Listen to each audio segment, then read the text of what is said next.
Bueno, un par de cosas que habían quedado en el tintero de la clase anterior, que me parece que sí son importantes que se les explique antes de entrar en la parte específica de la clase de hoy. Para encarar la producción de una infografía arquitectónica, deberíamos conocer o manejar dos grandes dimensiones: la dimensión semiótica y la dimensión técnica. La dimensión semiótica es la consideración de la infografía como sistema de comunicación dentro del proceso de diseño. Entender cuáles son las reglas, la naturaleza de ese proceso de comunicación, cuáles son los elementos que interactúan, es fundamental para que ustedes puedan diseñar una infografía en forma apropiada. La técnica, a su vez, que hemos estado viendo parte de la clase pasada, es justamente la utilización de las técnicas digitales para la producción de esta infografía. Y esto lo vamos a analizar en dos escalas que son pertinentes para el estudio de la infografía, que es la escala de la lámina y la escala de la figura. O sea, muy rápidamente podemos decir que una infografía está compuesta, entre otros elementos menores, básicamente por una serie de figuras que pueden ser render, imágenes, etc. Desde el punto de vista de la semiótica de la infografía arquitectónica, al igual que en cualquier lenguaje, hay tres grandes dimensiones que son pertinentes y relevantes. La semántica, que es la relación del signo con el significado; la sintaxis, que es la relación del signo con el signo; y la pragmática, que es la relación del signo con el contexto de uso. Esto, que parece muy abstracto, ya van a ver que empieza a cobrar sentido a medida que lo empezamos a analizar y que tiene una aplicación directa en el diseño de la infografía. Cuando ustedes tienen que hacer una infografía, lo primero que se tiene que plantear es qué es lo que tienen que representar. La representación que está dentro de la infografía es la semántica. En general, ustedes lo que interpretan que tienen que representar es un proyecto de arquitectura, un edificio. Sin embargo, una obra de arquitectura, un proyecto, es más que un objeto material, es una intervención en la realidad. Y esa realidad la vamos a estudiar o la vamos a analizar, la vamos a mostrar en diferentes escalas. Esta es la forma que se habla normalmente de taller, nosotros lo vamos a llamar niveles de integración, a diferentes niveles de integración de la realidad, que puede ser la ciudad, el conjunto, el edificio, el sector, el componente, que son las escalas típicas con las cuales ustedes expresan un proyecto de arquitectura. Ahora, una lámina no es solamente la expresión del edificio, sino que hay un cuentito, hay una narrativa, hay una secuencia de contenidos que tienen un sentido, que buscan explicar algo. Entonces, la narrativa, que va a estar relacionada con las figuras, es una parte también fundamental de la infografía y que está a escala de lo que sería la lámina. Desde el punto de vista de la relación de los elementos entre sí de una infografía, nuevamente con las dos escalas, tenemos en primer lugar lo que sería la expresión gráfica. La expresión gráfica son esas plantas que ustedes generan en Archicad o en AutoCAD, o el render que ustedes generan, que tiene una serie de elementos que están relacionados entre sí según ciertas normas que no vamos a estudiar acá, obviamente: sistema de Monge, las técnicas de representación, líneas gruesas, finitas, trazos, colores, etcétera, y que, sumado con otros atributos como el grado de abstracción, etcétera, nos dan un tipo de expresión gráfica. La lámina podemos entenderla como un sistema que tiene un campo, que es la lámina, que tiene ciertos elementos como el borde, el rótulo, el fondo, y que tiene adentro como contenido específicamente las figuras, los textos, y eventualmente puede haber unas planillas o algunos otros elementos. Esos elementos yo los voy a disponer en la lámina en función de ciertos criterios. Esos criterios pueden ser, en primer lugar, algún tipo de grilla donde yo establezca relaciones entre estos elementos, relaciones de posición y tamaño, donde además se establecen relaciones de correspondencia por proporción, por escala y por posición. Supongamos que tenemos dos frentes, una planta y un frente, hay una relación de correspondencia por posición.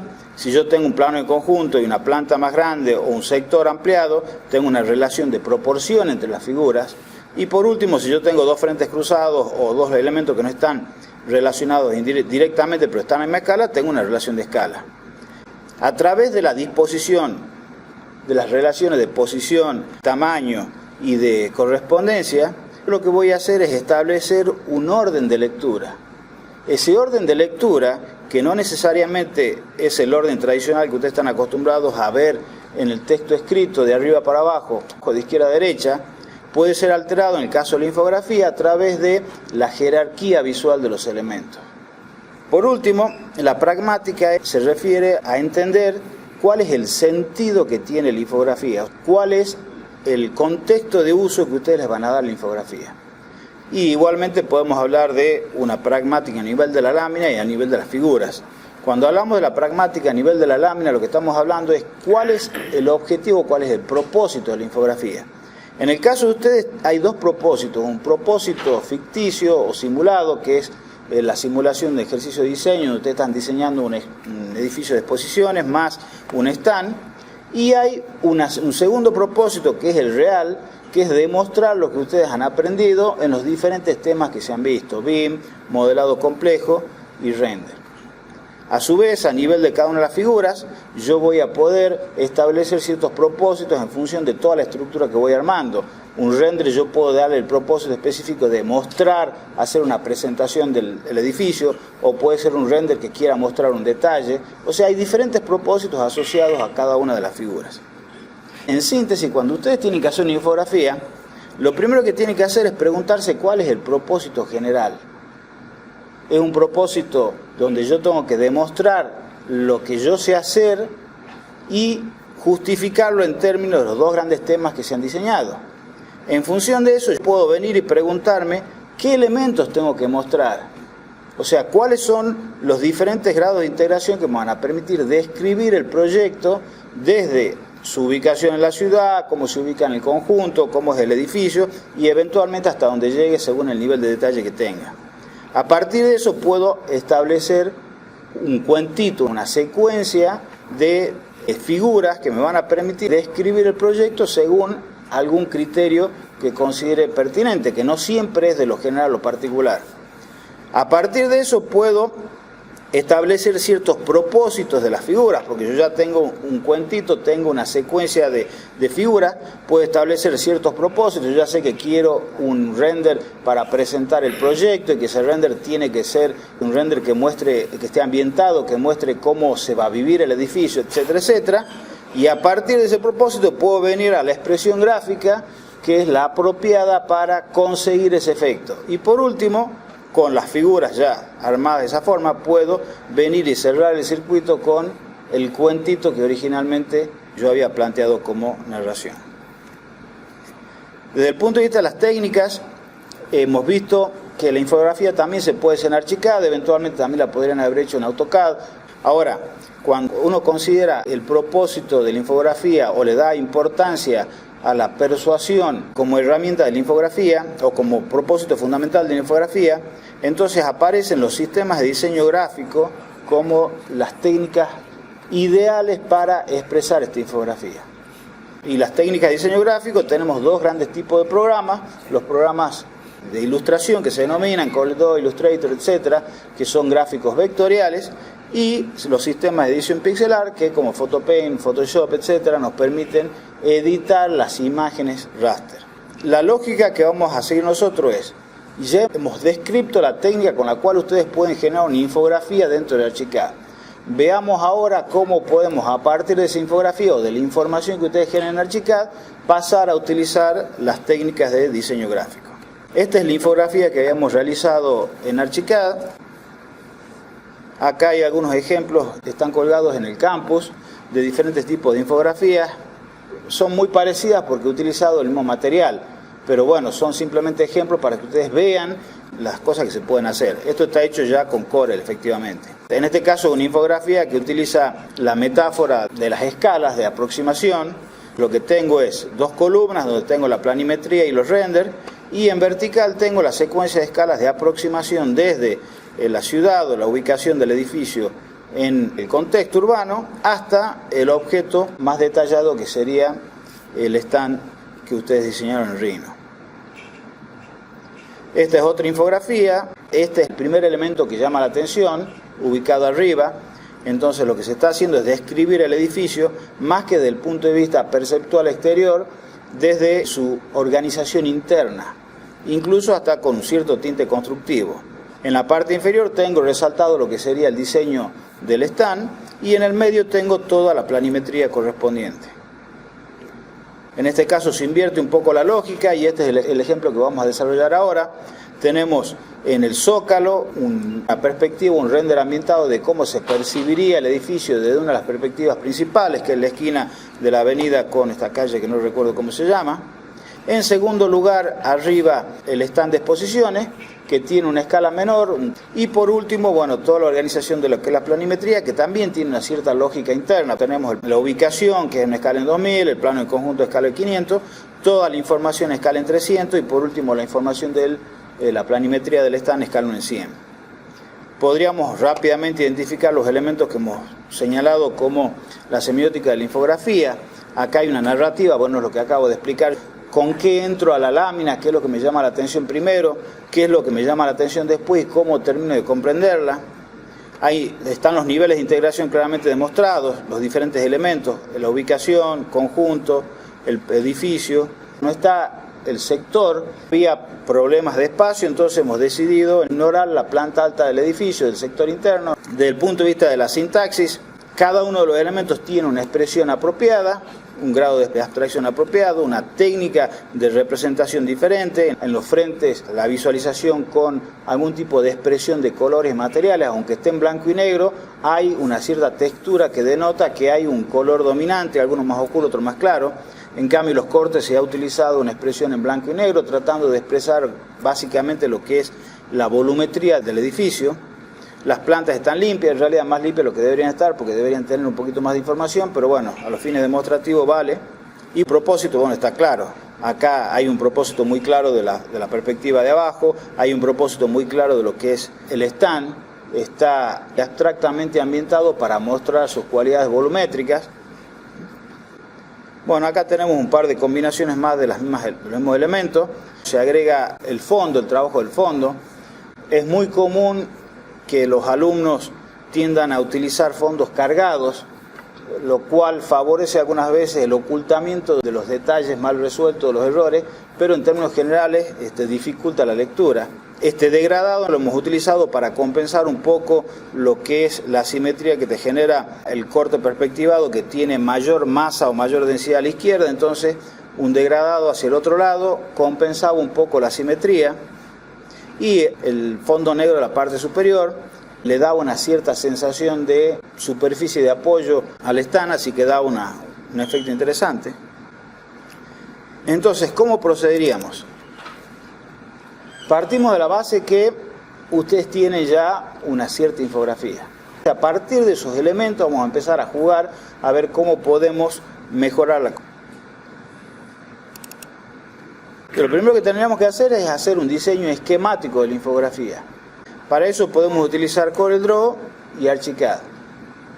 Entonces la idea sería que utilicemos CorelDRAW para generar alguna organización básica sobre la cual empezar a trabajar. La idea no es explicar entero CorelDRAW, voy a dar algunas indicaciones básicas para aquellos que ya tengan algún conocimiento de CorelDRAW lo puedan utilizar, y para que aquellos que quieran tengan una idea de cómo empezar. No es muy difícil, no es un programa que requiera demasiado aprendizaje.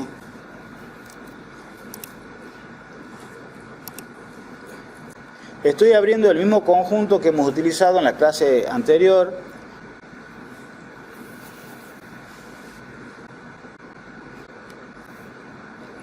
Relativamente con cierta dignidad es capaz de moverlo al modelo. Si ustedes toman la precaución de desactivar la actualización automática, los cambios de ventana son mucho más rápidos, como podrán ver.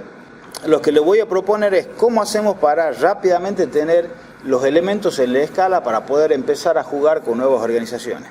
Bueno, una forma muy sencilla sería que hagamos una captura de pantalla de esto, lo llevemos a Corel, entonces imprimir pantalla. La resolución es bastante mala porque tengo una pantalla chiquita y de baja resolución, pero ustedes seguramente lo podrán hacer con más calidad. Voy a recortar esta captura de pantalla y de paso voy a ir explicando algunas cositas de CorelDRAW. En realidad tendría que haber empezado un poquito antes. CorelDRAW es un sistema de diseño gráfico. Trabaja con gráficos vectoriales. Esto significa que los elementos con los cuales ustedes van a operar son líneas, arcos, círculos, texto, etc.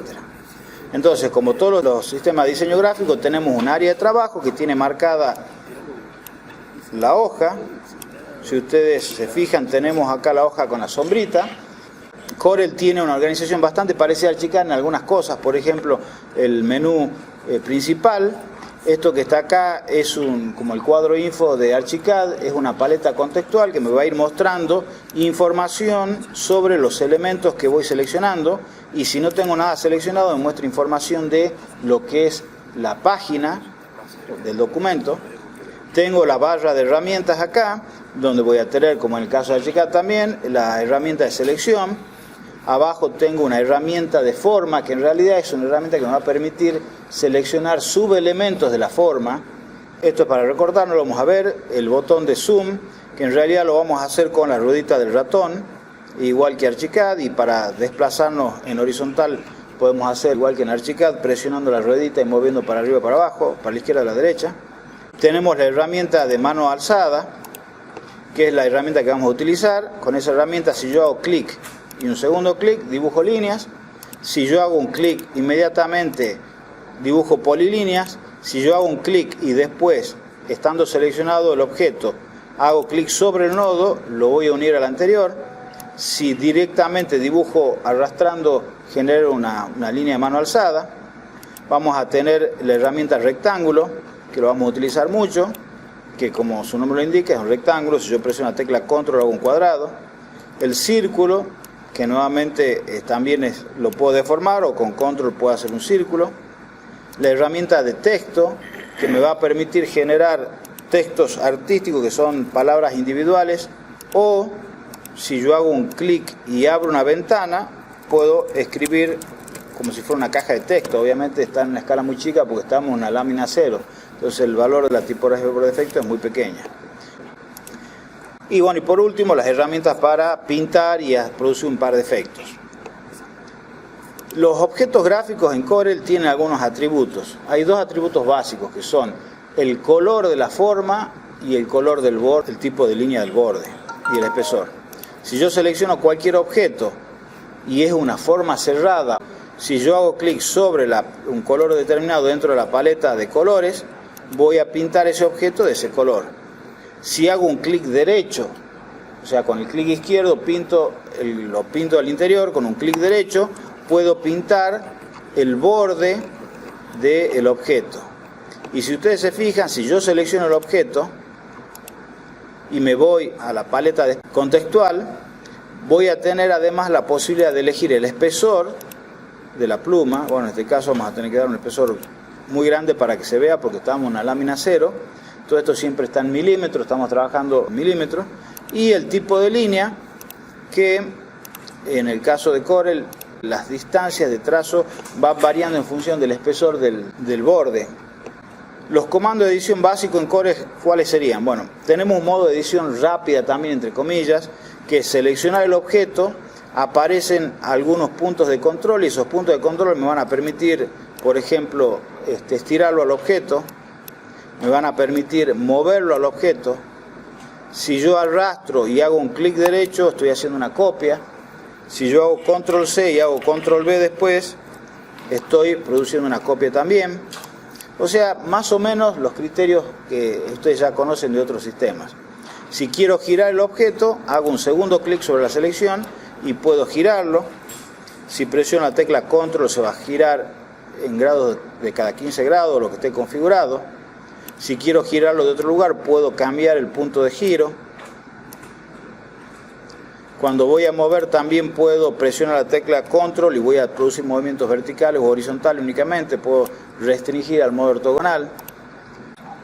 Puedo deformar, con el segundo, haciendo un segundo clic, cuando se abren las flechitas de rotación, también tengo la posibilidad de deformar con movimientos cizalladura en horizontal o vertical. Aparte de eso, tengo otros comandos de edición, como por ejemplo, superpuesto dos elementos y los selecciono. Ustedes fíjense que automáticamente en la paleta contextual aparece una serie de iconos que me van a permitir, por ejemplo, unir los dos objetos, o hacer un recorte de lo de arriba menos lo de abajo, o lo de abajo menos lo de arriba, o combinarlos, así los uno, se unifica todo. una serie de operaciones que se pueden desarrollar. Corel trabaja básicamente con el concepto de curva. Curva es todo lo que es lineal, recto, curva. Y a partir de la combinación de curvas se construyen objetos más complejos, como por ejemplo el rectángulo y el círculo.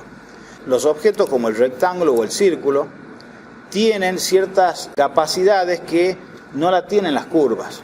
Si yo selecciono la herramienta forma y arrastro a alguno de los nodos, voy a poder, por ejemplo, redondear un rectángulo, o si utilizo la herramienta forma y arrastro el nodo del círculo, puedo convertirlo en una forma abierta o una forma cerrada según para dónde deje el cursor cuando dejo de presionar. Si es para afuera es abierta, si es para adentro cerrada. Y obviamente cuando yo tengo una curva, con la herramienta forma puedo mover los nodos y cambiar la configuración.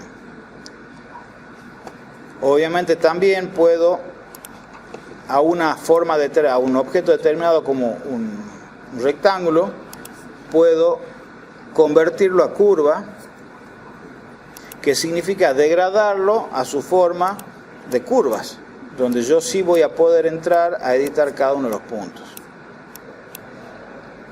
Hay una serie de herramientas que me van a permitir posicionar y dimensionar los objetos con precisión. En primer lugar están las líneas guías. Las líneas guías que yo puedo traerlas y ponerlas en pantalla y que generan cohesión con los objetos. Esas líneas guías son horizontales, verticales, también hay inclinadas. Ustedes fíjense que cuando selecciono la línea guía, en lo que sería la paleta contextual, aparece la posición en Y de la línea guía. Si quiero que esté en la base de la infografía de la lámina, le pongo el valor. Fíjense que lo moví a la posición, a la coordenada I0, y se movió la línea guía al punto 0. Si yo a esta vertical la muevo en X0, la tengo posicionada ahí, y bueno, y de ahí puedo empezar a utilizar estas mismas líneas guías para generar nuevas líneas guías a las distancias apropiadas. Si quisiera marcar lo que es el margen, lo que podría hacer es crear una nueva línea 10 o 15 milímetros a la derecha según el margen que hayan puesto ustedes. El uso de las líneas guías combinado con esta opción que es encajar en, y encajar en significa qué cosas quiero que generen cohesión. Por defecto está activado la página y los objetos.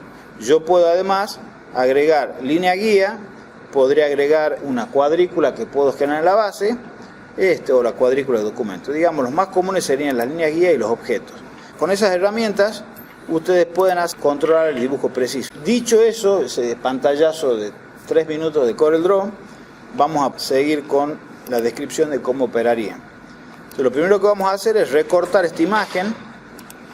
Una forma de recortarla es utilizando la herramienta forma, selecciono los nodos de la izquierda y voy a arrastrarlos presionando la tecla control hasta hacerlo coincidir con el margen. Voy a hacer lo mismo de la derecha. También podría utilizar la herramienta de recorte, pero esto es más genérico. Esto es aproximado porque estamos por hacer un diseño simplificado. Una vez que tenemos recortada la lámina, podemos traerla acá y la vamos a extender. Debería más o menos tener el tamaño del acero. Listo. Entonces, una vez que tengo esto, lo puedo utilizar ya. Esto me está dando las dimensiones de los elementos que yo utilicé en la otra infografía. Pero el tema es que yo pueda rápidamente, por ejemplo, empezar a dibujar los elementos del tamaño real para que yo los pueda utilizar en la infografía para componer cosas.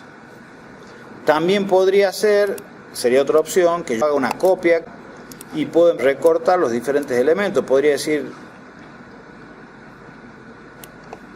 me quiero quedar con este render.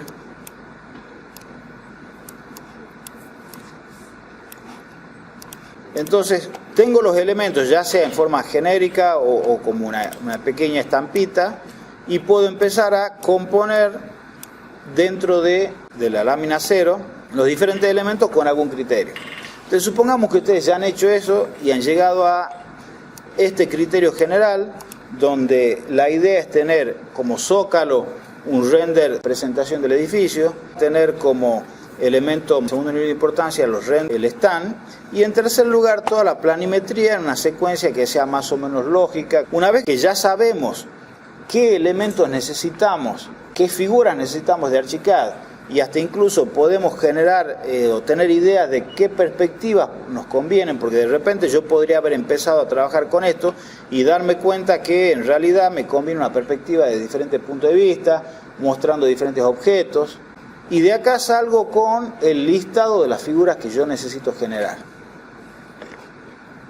Entonces vuelvo a Archicad y voy a proceder a generar dentro de Archicad las diferentes cosas. Uno podría eventualmente utilizar el procedimiento de guardar como. Yo les recomendaría que el que quiera hacer eso, supongamos que queremos exportar únicamente la planta escala 1 en 300, ponemos la escala 1 en 300, pero únicamente queremos exportar este sector. Para no tener que exportar toda la imagen de pantalla, podemos hacer un marco. Seleccionamos con el marco el área que queremos exportar y ahora sí decimos guardar como. Vamos a utilizar como archivo de intercambio el PDF. El PDF es un formato muy bueno, me permite recibirlo en forma vectorial al archivo, incluso hasta mantener toda la organización de capas. Yo acá lo tengo ya preconfigurado como PDF. Puedo venir acá a opciones de página, puedo seleccionar el tipo de página. En realidad no es tan importante porque lo que estoy haciendo acá en este caso es exportar cada una de las figuras. Pero bueno, pongo un A0 para tener un tamaño lo suficientemente grande como para estar seguro que no va a desbordar. Me voy a opciones del documento y puedo decir qué quiero seleccionar, el dibujo entero, el suma actual o el área del marco. Si yo quiero acotarme a la selección área de marco, dejo área de marco. ¿Qué escala? La escala original, que es la que yo tenía definida en la vista dedicada, con toda la configuración obviamente que ya hemos hecho en la clase anterior. Bueno, ¿cómo lo queremos guardar? ¿En color o escala de grises? Nuevamente esto depende de lo que ustedes se hayan imaginado como lámina, qué expresión le quieren dar. Por supuesto tiene que ser consecuente con el tratamiento anterior. Acá tiene una previsualización de cómo va a quedar el objeto dentro de la lámina. Si quieren, no, los espesores ya están asignados dentro. Estoy partiendo de la configuración que ya se hizo de las vistas en la clase anterior. Hemos configurado la rotación, acuérdense que veíamos si le vamos a poner al edificio con el norte arriba hacia la derecha, en qué escala, qué capas utilizamos, qué plumas. Habíamos dicho que había que bajar los espesores porque si no se empastaba. Los OBM, las opciones vista de modelo, para simplificar la carga de polígonos. Y si quieren tener algún tipo de sobreescrituras gráficas para convertir a blanco y negro o hacer las plantas simplificadas para pintar todos los bordes negros, como quieran. Bueno, dentro de las opciones del PDF tienen la posibilidad de incluir las capas o no. La resolución de los polígonos no importa, le dan OK, le damos OK, ponemos guardar. Vamos a poner otro nombre.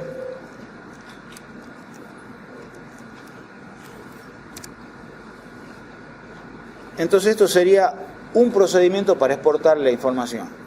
Otro procedimiento, que además lo vamos a tener que utilizar de alguna forma también, es parecido al que hemos utilizado para generar el PDF de la lámina. Lo que vamos a hacer es, vamos a generar una lámina nueva con el formato de la cátedra. A esta lámina la vamos a plotear. Como no la tengo acá, lo que voy a hacer es, me vengo a documento, publicar,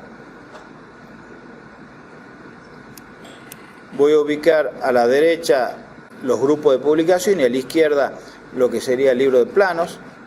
Entonces voy a buscar en el libro de planos la lámina que quiero plotear, la corro acá, ya la tengo acá, entonces puedo configurar. Voy a configurar únicamente el elemento seleccionado. Si le doy propiedad de publicación, guardar documento, crear un solo archivo, el nombre, pongamos 02, la ubicación en TD2, podríamos haber creado un directorio específico para todos los ploteos y el formato PDF, ok, y ponemos publicar y ya tenemos publicado el rótulo, porque también necesitan para la diagramación el rótulo, salvo que lo quieran dibujar de nuevo en Corel. Una vez que tienen esto, lo que podría hacer es colocar dibujo, por ejemplo la planta baja, traigo la planta baja, la puedo recortar yo como habíamos recortado en la diagramación de la lámina, el objeto al tamaño que yo quiero. Puedo configurarlo también, le voy a sacar el título porque eso lo voy a poner en Corel sin título. Puedo eventualmente, bueno, no voy a utilizar esto porque lo vamos a ir cambiando. Puedo cambiar a escala de grises, bueno, hacer toda la configuración que ya sabemos que se puede hacer. Para no seguir exportando de nuevo el rótulo, lo que voy a hacer es, acuérdense de no guardar el archivo simplemente, pero voy a borrar el rótulo.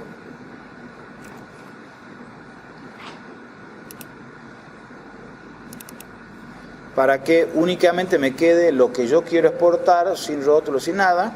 Y bueno, y hago publicar de vuelta. Y de esa forma voy cambiando, borro este elemento y puedo traer otro elemento.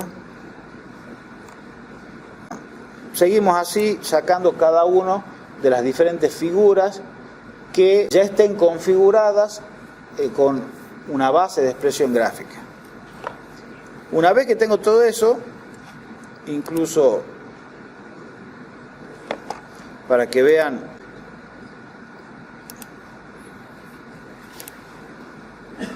como les dije, esto es una Core i5 sin aceleradora, no es una máquina muy importante, para que vean rápidamente que no hace falta tanta capacidad de procesamiento. Si ustedes trabajan en forma disciplinada y controlando el modelo, pueden trabajar sin ningún problema.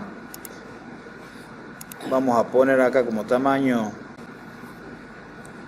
800 por 600, está bien. Hago la previsualización.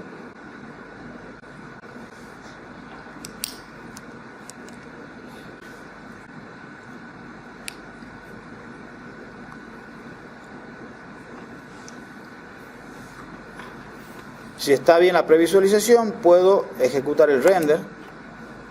Acá abajo pueden ver el tiempo que va desarrollando de render.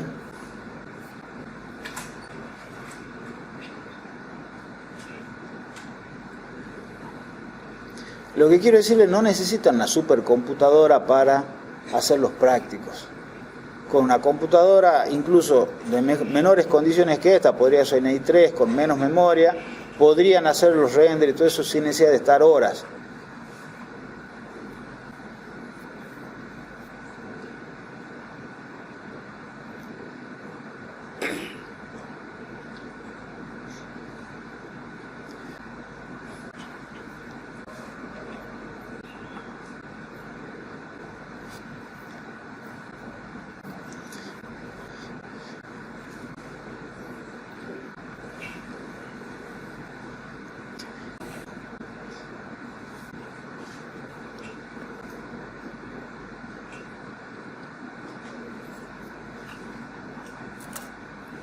Bueno, ahí tienen cerca de 2 minutos, 3 minutos, digamos.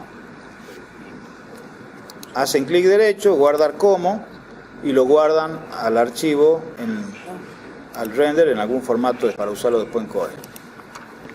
Entonces, terminamos el trabajo de Archicad y vamos a volver a Corel. Vamos a iniciar un nuevo proyecto. Si yo hago archivo nuevo, se va a abrir la ventana de diálogo para crear un proyecto nuevo. Acá le pueden poner el nombre que ustedes quieran. El modo de color principal no tenemos tiempo para explicarlo en detalle. Muy esencialmente hay 2 modos de color que se pueden utilizar. RGB, que es para utilizarlo básicamente en forma segura con dispositivos visuales, y cian, magenta, yellow y negro, que es para impresión. Esto se debe a que la tecnología de representación de imagen trabaja sobre esos tres componentes básicos. Si ustedes se fijan en el monitor o en el proyector, van a ver que se está trabajando con tres luces de colores, con lo cual se componen todos los colores. En el caso de las impresoras se trabaja al revés, se trabaja con los colores pigmentos, y lo que tiene la impresora son estos colores u otros, depende del caso de la impresora, pero el modelo de color trabaja con cian, magenta y hielo, más el negro para darle negro profundo. Normalmente cuando uno trabaja en diseño gráfico lo que tiene es una computadora que tiene algún sistema de corrección del color y de compensación del color, tiene un monitor con un perfil, tiene una computadora, aceleradora, toda la parte gráfica, escáner, impresora, etcétera, y todo está configurado para darle un entorno de trabajo que aproxime los colores de un modelo a otro. Entonces en ese caso uno trabajaría con cian, magenta, hielo y negro como modelo básico de color. Uno tendría algún tipo de compensación visual de ese modelo al RGB a través de la representación del monitor. Y si fuera un diseñador gráfico profesional, trabajaría con una paleta de Pantone para elegir exactamente los colores impresos ya directamente sobre una muestra real, no sobre pantalla, y asignando en todo caso el color Pantone o el color, los componentes cian, magenta, hielo y negro a cada color. No es el caso. Entonces vamos directamente a trabajar con RGB, que nos va a permitir estar seguros que lo que estamos viendo es, y después tendrán el problema de que seguramente habrá diferencias al momento de imprimir. Lo que yo sugiero es hacer una pequeña pruebita de lo que son los colores principales de la lámina antes de largar el póster completo, ver cómo salen impresos y en función de eso corregir los colores de la lámina. Hay cosas que no van a poder corregir muy mucho, como por ejemplo los renders, porque los renders ya tienen una cierta estructura de color que es muy difícil corregir. Pueden trabajarle un poco la gama, ajustar brillo, etcétera, pero va a ser muy difícil transformar o corregir algunos colores que ya están asignados dentro del render. Entonces trabajaremos con RGB, el tamaño de página 0, vamos a trabajar con unidades en milímetros, orientación vertical, resolución 300 dpi, esto es para el caso de que tengamos una imagen a convertir, y le damos OK. Entonces lo que vamos a hacer ahora es empezar a traer toda la información con la cual vamos a trabajar. Le venimos a archivo o directamente podemos hacerlo. Se buscan el archivo PDF que quieren importar y lo tiran directamente acá. Le va a preguntar si quieren importarlo en forma de texto de curva, y yo diría que respete, si lo convierten a curvas, todo lo que es texto va a perder la posibilidad de ser editado. Entonces lo dejamos en texto. En realidad muchas veces pregunta y no hay texto, así que no se preocupen. Le doy OK.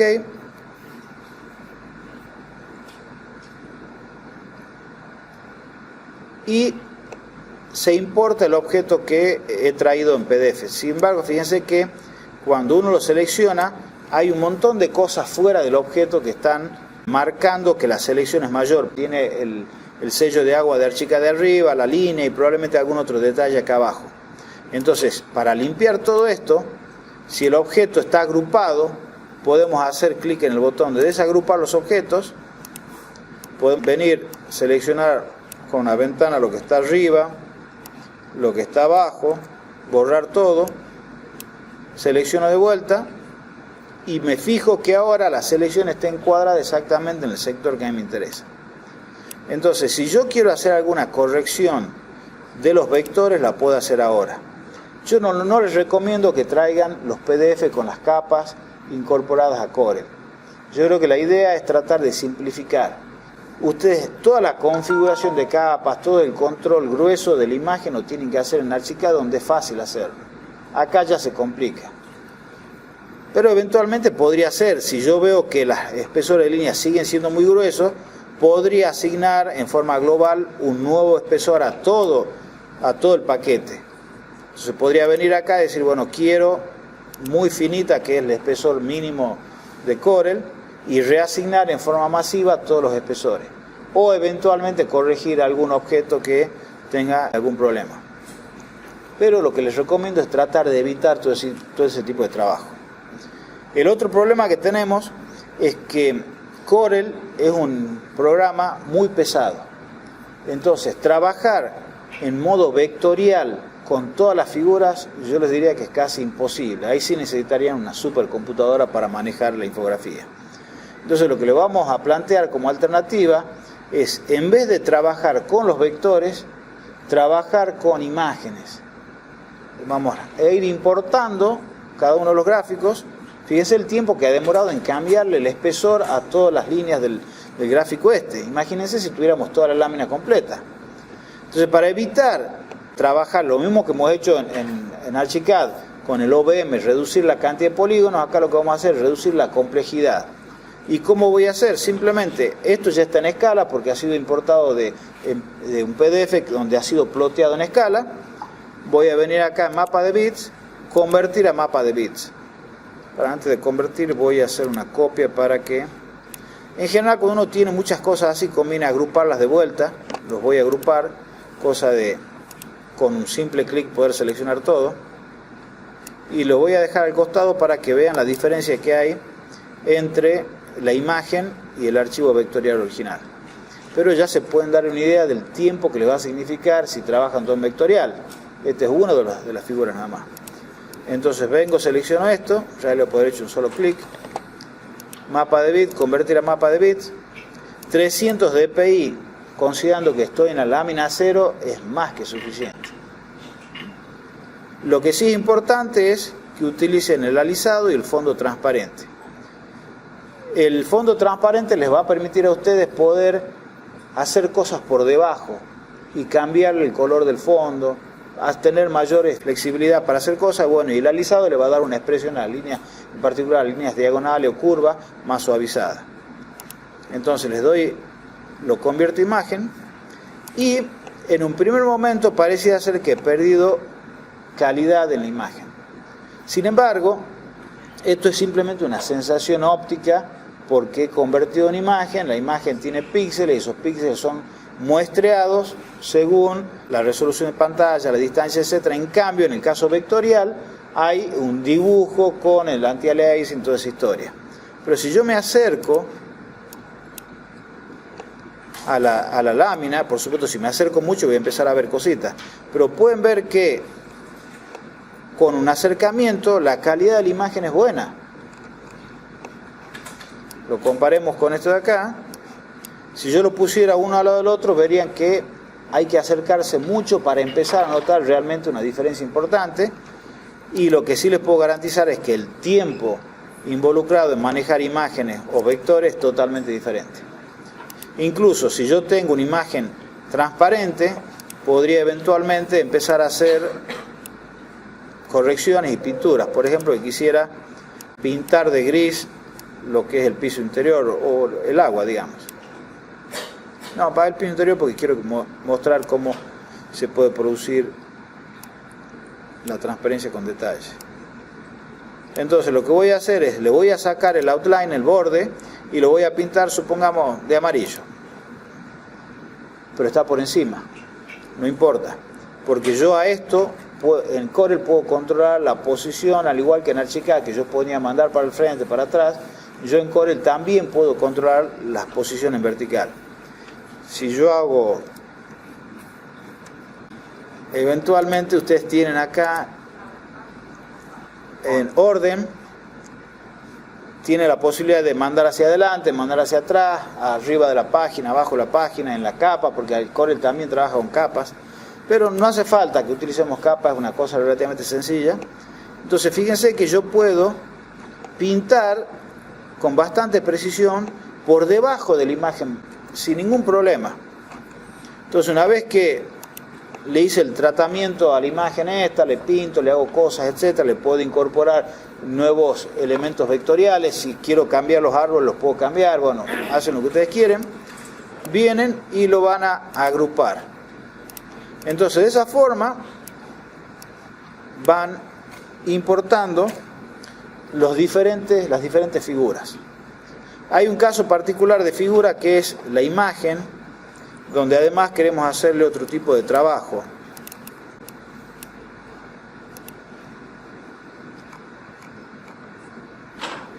Supongamos Nosotros supongamos que queremos que esta imagen esté en el zócalo, pero queremos eliminar el cielo porque queremos que haya una transición suave entre figuras. En general, estas líneas rectas en las imágenes quedan muy feas. Hay que tratar de buscar que las transiciones que se mezclen, que haya una continuidad. Entonces, ¿cómo puedo hacer para ajustar esto? En realidad es muy sencillo utilizando Photoshop. Yo podría utilizar acá Corel y empezar a agregar nodos. Podría empezar a empezar a agregar nodos y empezar a mover cada uno de estos nodos para ir siguiendo. Pero va a quedar horrible. Porque cuando uno corta de este tipo, de esta forma, el corte se produce como una tijera. Y yo lo que necesito es que haya un suavizado en el borde para que haya un cierto nivel de transparencia en el borde para que se disimule lo más posible el borde. Entonces, ¿qué es lo que podemos hacer? Hay dos posibilidades. Si usted tiene una máquina más o menos decente, lo puedo hacer desde Corel. Selecciono la imagen y voy a decir mapa de bit, editar mapa de bits. Cuando hago eso, lo que estoy haciendo es hacer un llamado a PhotoPaint, que es otra aplicación de Corel, que lo que va a hacer es arrancar PhotoPaint y cargar con la imagen que yo he seleccionado. Aquí está PhotoPaint, tengo la imagen cargada, voy a editar acá un par de operaciones, cerrar PhotoPaint y se actualiza la imagen de Corel. Para hacerlo muy sencillo, podemos venir acá a imagen, laboratorio de recortar, extraer.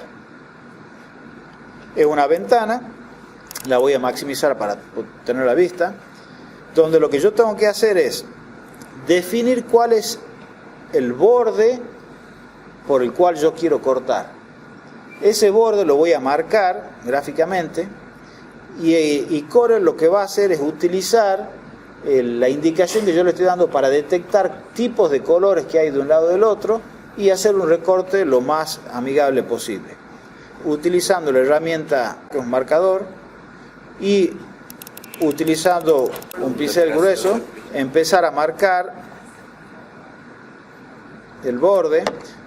Hay que tratar siempre de marcarlo pisando los dos colores, pero lo puedo hacer también con más. Lo voy a hacer más rápido porque si no me va a demorar mucho tiempo. Vamos a confiar en la capacidad de PhotoPaint.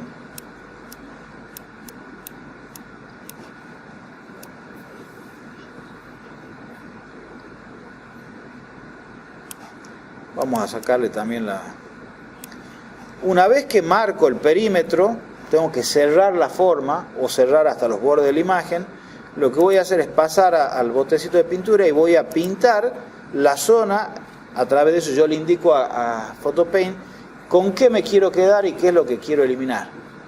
Si yo quiero previsualizar a ver si hay algún error, puedo hacer previsualización y puedo ver a ver si hay algún detalle que se me está pasando. Podría eventualmente corregir agregando herramienta de añadir detalle. Por ejemplo, digo, bueno, acá quiero que se vea un poquito más la ciudad, o me pasé, quiero eliminar la ciudad acá. Pero una vez que está listo, le doy OK. Ese cuadriculado representa transparencia. Pongo finalizar edición, le digo que sí, y vuelvo a Corel. Bueno, ya no necesito PhotoPaint, lo puedo cerrar, y ya tengo la imagen recortada. Esto mismo, si usted tiene una computadora que no es muy poderosa, no tiene mucha memoria, no les conviene hacerlo llamando PhotoPaint desde adentro de CorelDRAW, porque van a tener dos aplicaciones pesadas abiertas. ¿Qué es lo que tienen que hacer? Cierran Corel, abren PhotoPaint, hacen lo mismo exactamente y lo guardan con un formato CPT o PNG, que sea un formato que permita almacenar la máscara de transparencia. Una vez que termina, pueden venir acá. En este caso lo que vamos a hacer es, voy a ubicar esto sobre el fondo, lo voy a escalar y voy a empezar a... O sea, ¿qué es lo que tendría que hacer? Yo tendría que tener mi esquema y los elementos que he ido trayendo para empezar a componer la infografía que está acá. Entonces tendría que empezar a ubicar las imágenes, los objetos, escalarlos, eventualmente poner alguna línea guía que me marque la posición, supongamos izquierda, derecha de las cosas. Entonces puedo empezar a ubicar, bueno, puedo pintar cosas. No me está tomando encajar en línea guía. Bueno, no importa.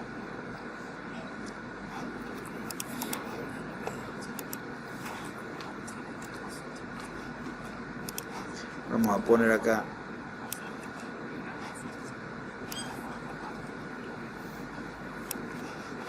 bueno, puedo ir pintando, haciendo cosas. Si de repente algo me queda en orden incorrecto, puedo moverlo, lo mando para atrás, para adelante, voy ubicando y sigo disponiendo las cosas. Eventualmente podré necesitar incorporar algo de texto, entonces vengo, selecciono la herramienta texto, hago clic, por ejemplo edificio Expo, es muy chiquito, lo voy a agrandar, voy a elegir la tipografía. Acá tengo en el menú contextual tengo las tipografías, puedo elegir algo que sea apropiado para lo que quiero señalar acá. Quiero una tipografía más gruesa, supongamos esta. La quiero girar, lo puedo girar con control para asegurarme que esté en vertical. Una vez que lo tengo acá, digo, bueno, quiero que en realidad que tenga un poquito de sombra para que tenga algún efecto. Me vengo a la herramienta sombra, arrastro,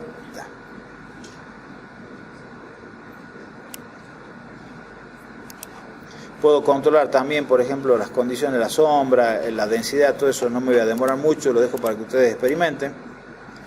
Eventualmente convendría quizá tener letra en blanco y la sombra para que contraste en la parte blanca de la lámina. O sea, la sombra traten de no utilizarla para hacerlo más barroco a la lámina, sino para ganar en legibilidad. En este caso, la sombra me permite poder ver con precisión o ver el texto que está seleccionado en blanco porque tiene un fondo oscuro. Entonces, combino estos dos efectos y obtengo algo interesante. Eventualmente, por ejemplo, supongamos que quiero que el rótulo tenga un color similar a alguno de los colores del render.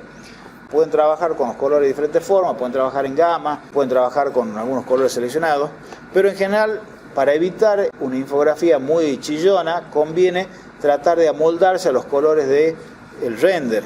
Entonces podemos utilizar la herramienta gotero para tomar algún color, por ejemplo, queremos que sea este color, y vienen y lo trasladan acá. Obviamente esto implicará que tengo que cambiar el color de las tipografías. Esto está agrupado. Si está agrupado, necesito desagruparlo para poder trabajarlo. Eventualmente, fíjense que la tipografía tiene un pequeño borde, entonces le puedo eliminar el borde haciendo clic sobre en realidad era una cruz, o le puedo agregar un borde negro más importante para hacerla como tipo bold, negrita. Bueno, sigo trabajando de esta forma. Incluso le podría agregar, supongamos, una sombra a la perspectiva recortada. Es una forma también de resaltarlo como plano al render. Pero todos estos efectos empiezan a cobrar en tiempo de procesamiento. Así que tienen que tener mucho cuidado porque las transparencias y las sombras son terribles. Bueno, creo que nada más. ¿Pregunta? Quiz.